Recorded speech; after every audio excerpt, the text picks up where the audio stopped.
Hello दोस्तों, तो आपका स्वागत है हमारे यूट्यूब चैनल में एक बार फिर। आज फिर मैं आप लोगों के सामने कुछ ऐसे ही महत्वपूर्ण प्रश्नों को लेकर के आई हूँ जो कि आपके वनडे एग्जाम में उम्दा साबित हो सकते हैं। हाँ, अगर आप चाहते हैं कि किसी भी एग्जाम में या किसी भी कंपटीशन एग्जाम में 100 आउट ऑफ 10% अच्छा योगदान नहीं इसे कहा जा सकता, यानी अच्छा प्रदर्शन करने की, अच्छे नंबर हासिल करने की, तो भाई आप लोगों को ना बहुत ही परिश्रम करना होगा।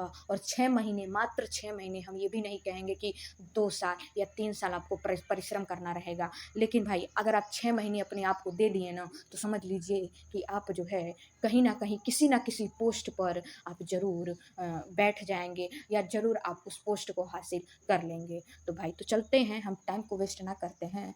और एक छोटी सी रिक्वेस्ट है आप सभी से कि अगर आपको हमारा यह वीडियो पसंद आए तो प्लीज़ प्लीज़ हमारे चैनल को लाइक करें, सब्सक्राइब करें और बेल आइकन को प्रेस करना बिल्कुल ना भूलें।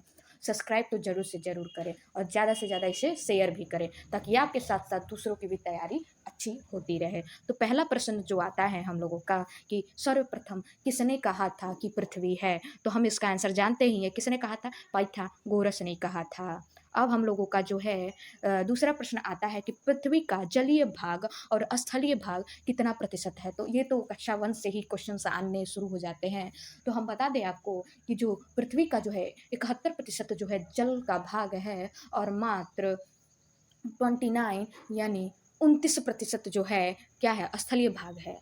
अब आपका तीसरा प्रश्न आता है कि किस तिथि को अपसौर्य की तिथि होती है?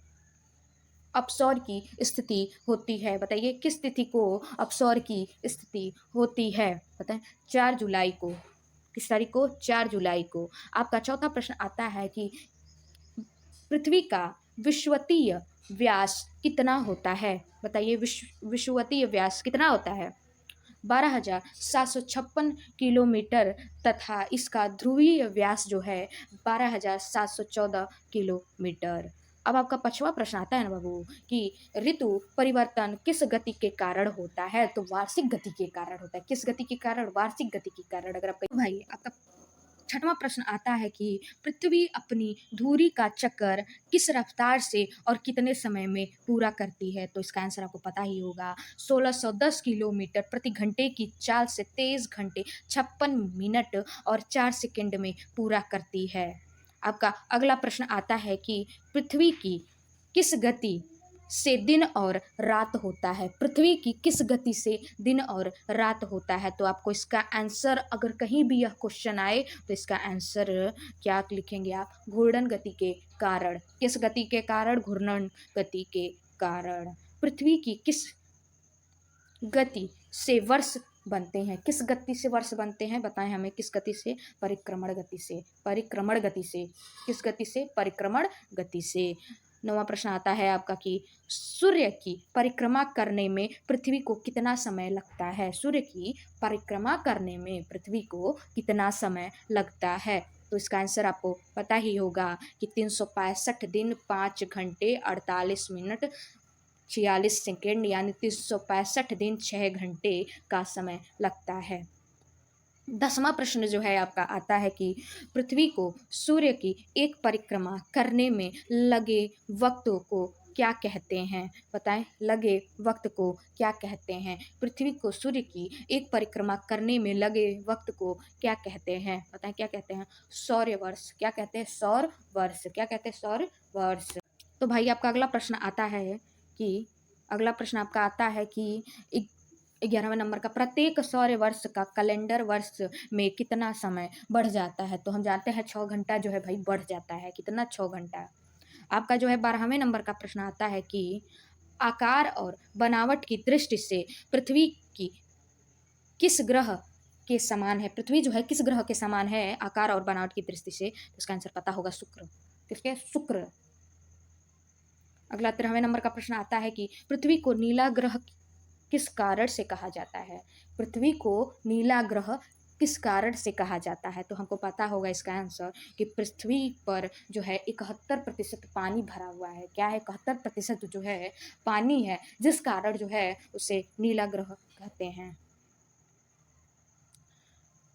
सूर्य के बाद पृथ्वी का सबसे निकट का तारा कौन सा है? बताएं, कौन सा है सबसे निकट का तारा?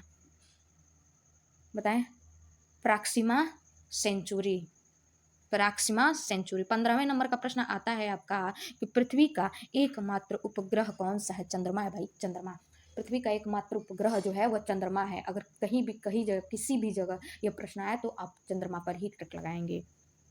16वें नंबर का प्रश्न आता है कि चंद्रमा की सतह और उसकी आंतरिक स्थिति का अध्ययन करने वाला वैज्ञानिक कहलाता है, क्या कहलाता है बताइए? Selenology, selenology. जो आपका 17वां प्रश्न आता है कि चंद्रमा पर धूल के मैदान को क्या कहते हैं? धूल के मैदान को क्या कहते हैं भाई? उसे हम जो है शांत सागर या शांत सागर कहते हैं, शांति सागर। जीवाश्म ग्रह किसे कहा जाता है? तो इसका आंसर होगा चंद्रमा को। किसे कहा जाता है? चंद्रमा को। अब आपका 19वें नंबर का प्रश्न आता है कि चंद्रमा किसकी रोशनी से चमकता है? चंद्रमा जो है वह किसकी रोशनी से चमकता है? तो हम बता दें आपको कि चंद्रमा जो है वह सूर्य की रोशनी से चमकता है। समुद्र में उठने वाले ज्वार भाटे की वजह क्या होती है? समुद्र में उठने वाले ज्वार भाटे की वजह क्या होती है? तो अपेक्षित सौर्य और चंद्रमा की शक्तियों का अनुपात 11:5 होता है। चंद्रमा पर पाए जाने वाले चट्टानों में किस धातु की मात्रा अधिक होती है? आपको इसका आंसर जरूर से जरूर पता होना चाहिए क्योंकि ये अक्सर पूछ देता है कि चंद्रमा पर पाए जाने वाले किस धातु पाए जाने वाले चट्टान में किस धातु की मात्रा जो है अधिक होती है? बताइए किस धातु की? टाइटेनियम की। आपका 22वें नंबर का प्रश्न आता है कि पृथ्वी पृथ्वी से चंद्रमा का कितना प्रतिशत भाग दिखाई देता है? पृथ्वी से चंद्रमा का कितना प्रतिशत भाग जो है दिखाई देता है? भाई इसका आंसर तो बहुत आसान है। कितना प्रतिशत? 57% जो है भाग बस पृथ्वी से चंद्रमा का दिखाई देता है। चंद्रमा धरती की परिक्रमा एवं घूर्णन कितने दिनों में करता है? बताएं कितने दिनों में करता है? वह 27 दिन 8 घंटे में, 27 दिन और 8 घंटे में। चंद्रमा का सबसे ऊंचा पर्वत कौन सा है भाई? चंद्रमा का जो सबसे ऊंचा पर्वत है वह कौन सा है भाई? लिबर्निटज पर्वत, लिबर्निटज पर्वत।